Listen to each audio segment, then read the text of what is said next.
Assalamualaikum Ibu. Iya, waalaikumsalam. Silakan duduk Bu. Ya. Sebelumnya perkenalkan, saya Bidan Dila yang bertugas pada siang hari ini. Ada yang bisa saya bantu Bu? Mbak Bidan, kemarin kita kan sudah janjian yang dari WA itu ya. Oh Ini iya. gimana ya? Itu terkait masalah anaknya tentang masalah emosional ya? Iya. Oh iya, boleh dikonsulkan. Anaknya nggak dibawa ya? Iya, soalnya rewel. Nggak apa-apa ya. Jadi kita konsul ini kan nanti saya ada formulir yang saya tandai.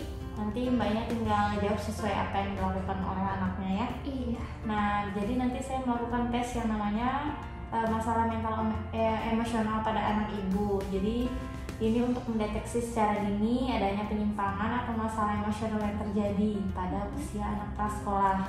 Iya. Jadi biasanya pemeriksaan ini dilakukan antara 6 bulan, kemudian 36 bulan sampai 72 bulan. Jadi misalkan dari jawaban-jawaban tadi nanti saya temukan, nanti berdasarkan hasilnya nanti saya simpulkan apakah ada masalah apa enggak ya. Iya. Jadi saya mulai ya Bu. Iya. Jadi apakah anak ibu sering terlihat marah tanpa sebab yang jelas? Tidak. Oh tidak ya. Jadi kayak contohnya banyak nangis, mudah tersinggung, atau bereaksi berlebihan? Enggak, ya? biasa aja. Atau apa pernah menghindar dari teman-teman atau anggota keluarganya, merasa sendirian, menyendiri, atau sedih sepanjang waktu gitu? Enggak sih Bu, dia ini aja aktif aja dia. Aktif aja ya.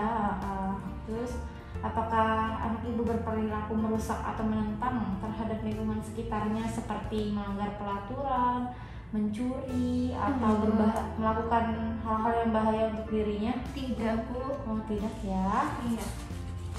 Selanjutnya,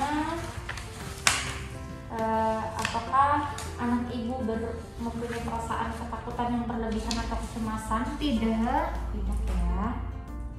Kemudian apakah anak ibu mengalami konsentrasi yang buruk atau mudah teralih perhatiannya sehingga kayak mengalami penurunan aktivitas sehari-hari, nggak kayak biasa? Tidak sih Bu, biasa aja.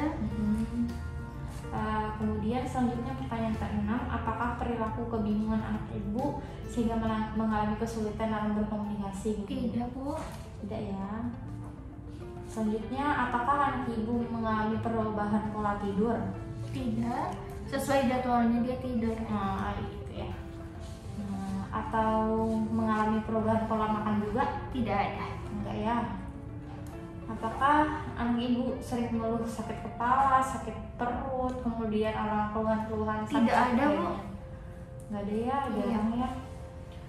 Kemudian apakah anak ibu sering mengeluh putus asa atau berpikiran untuk bunuh diri seperti gitu contohnya? Tidak ada sih Bu. Oh gitu Iya. ya.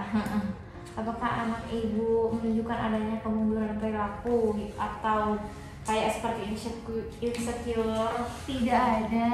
Nggak ada ya. Iya.